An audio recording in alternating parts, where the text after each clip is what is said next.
On a beaucoup de vieux qui sont sur YouTube et qui nous expliquent la beauté de la civilisation occidentale. Et moi, je pose une question. Qu'est-ce qu'une civilisation et est-ce qu'on peut vraiment dire que l'Occident est une civilisation? Parce que quand on analyse les traits d'une civilisation, permettez-moi de douter. Est-ce qu'on peut parler de civilisation quand les valeurs profondes d'un groupe de personnes sont le vol, l'appropriation, le mensonge, le viol, la guerre, foutre les gens en esclavage et les exploiter? Première question. Ensuite, savez-vous que la civilisation, pour être construite, elle doit respecter certains points. Le premier point à respecter, c'est que l'état de nature, avec l'état de nature, vous ne pouvez aller nulle part. Et donc, pour contrer l'état de nature, nous avons institutionnalisé ce qu'on appelle le concept de violence légitime qui est porté par ce qu'on appelle un État. C'est-à-dire qu'il faut que la loi protège les plus faibles des plus forts. C'est à partir de là qu'on peut commencer à avoir des personnes qui se réunissent dans un environnement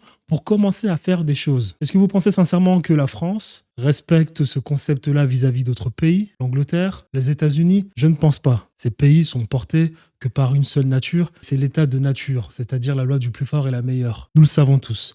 Mais il y a aussi un autre point. On nous dit qu'il doit exister, pour légitimer, excusez-moi, ce concept de violence légitime, il doit exister ce qu'on appelle une loi fondamentale. Car toutes les lois ne se valent pas. Donc, pour bien équilibrer la chose, il doit exister une loi fondamentale et toutes les lois qui sont ensuite votées se doivent de respecter cette constitution, qui est donc la loi fondamentale. Très bien. On peut dire que très récemment, il y a 200 ans, 300 ans, ces pays ont essayé de mettre en place des constitutions. Or, il y a quelque chose de très important. Le troisième point est le suivant. Il faut que les lois qui ont été votées n'aillent à l'encontre de la nature humaine. Car lorsque vous votez et que vous mettez en place des lois qui vont à l'encontre des humains, à ce moment-là, on appelle cela des lois tyranniques. Donc, nouvelle question. Est-ce que vous pensez qu'il n'existe pas des lois dans ces pays, dits pays occidentaux, et qui constituent à eux tous une civilisation? Est-ce que vous estimez qu'il n'existe pas des lois qui vont à l'encontre du peuple? On peut en citer plein des lois, je pense, comme la loi Sapin 2.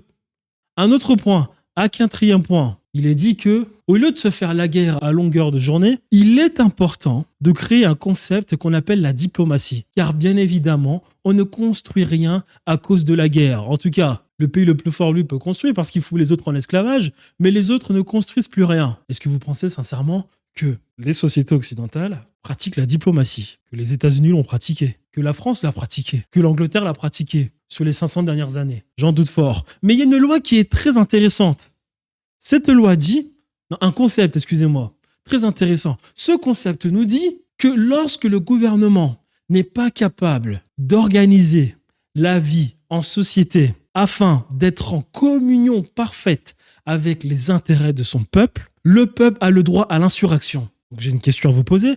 Pensez-vous sincèrement que les gouvernements aujourd'hui travaillent pour les intérêts de leur peuple? Donc à partir de là, est-ce qu'on peut considérer ces pays constituer une civilisation quand on fait la guerre sans arrêt aux autres? Quand on met en place des écoles, pas pour enseigner les gens, mais pour les transformer en bons petits soldats? Quand on ment absolument sur tout, les origines des pays, ce qu'on a fait dans le passé et ce qu'on fera dans le futur, est-ce qu'on peut parler de civilisation quand vous avez une république qui a mis tout en place à l'école pour apprendre aux Français à détester la monarchie et elle, continuer de s'auto-légitimer? Parce que vous vous doutez bien que si vous connaissez l'histoire par cœur de Napoléon, c'est parce que Napoléon allait à l'encontre du narratif de la monarchie. Un peu comme Voltaire d'ailleurs.